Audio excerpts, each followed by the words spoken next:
But the real problem for the ocean doesn't have anything to do with temperature or changes in the amount of precipitation, rain that falls on the planet.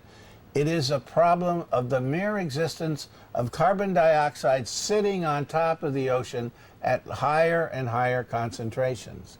And many of the most important parts of the life chain are small calcareous phytoplankton, little tiny plants.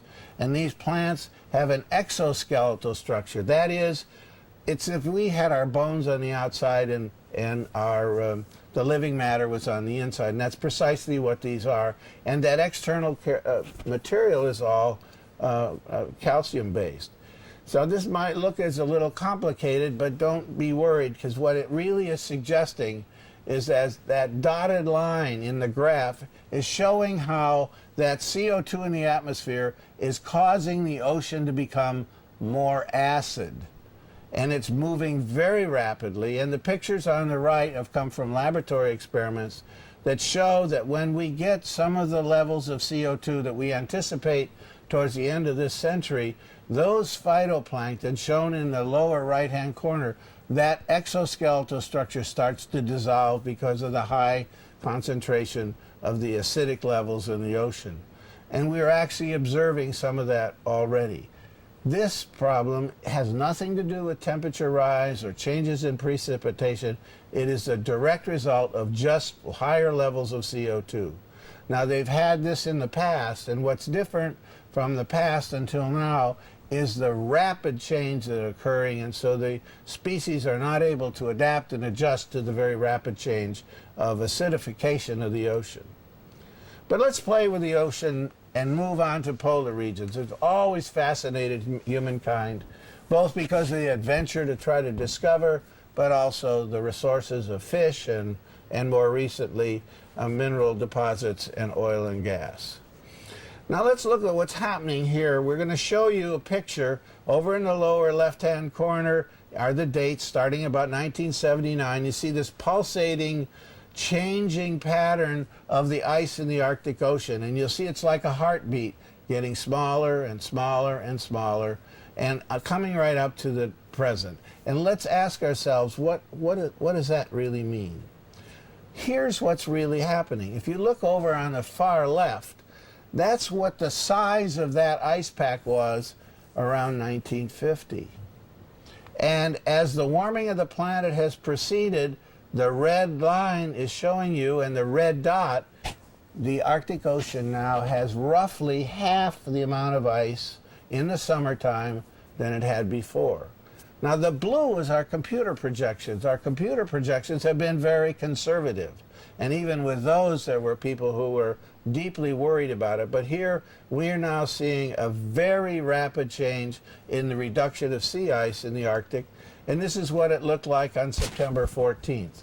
Massive areas of the ice that used to fill all those waters on the far left, right up to the coastlines of Russia and Norway.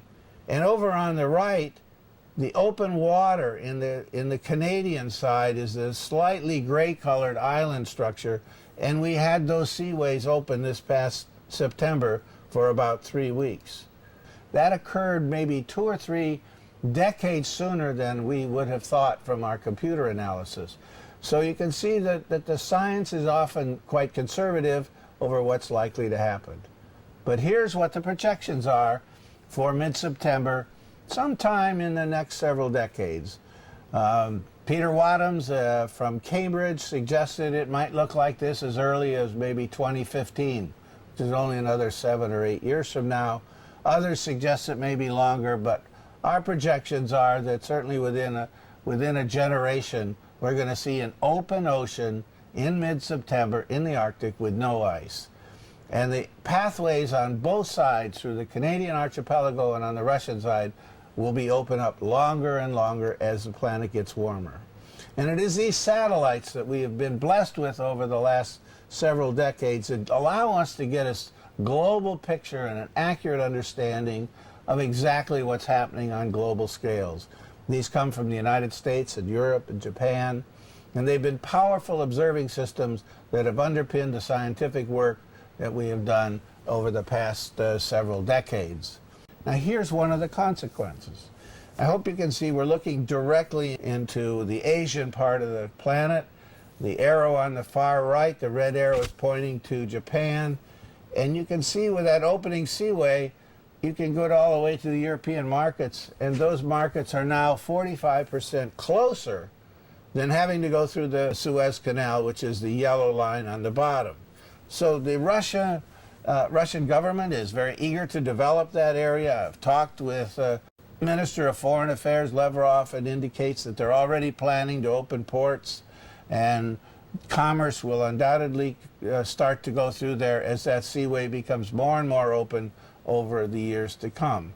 But even maybe more important than that is the potential of the petroleum reserves. A quarter of them are estimated by both the U.S. Geological Survey here in the United States, the International Energy Administration, and others, pretty well convinced that there's at least a quarter of the reserves in the world in the Arctic. And as you can see, most of those are on the Russian side. There's a bit over in Alaska, a bit in Greenland, but virtually all of it is on the Russian side. So there's a great deal of exploration. That little circle that has a number 1 in it is already being developed, and companies like British Petroleum and others are working extensively to better understand the character of those and to begin to develop them. And they will continue to develop the high Russian land-based resources. So Russia will become a much greater supplier of petroleum products than it had in the past.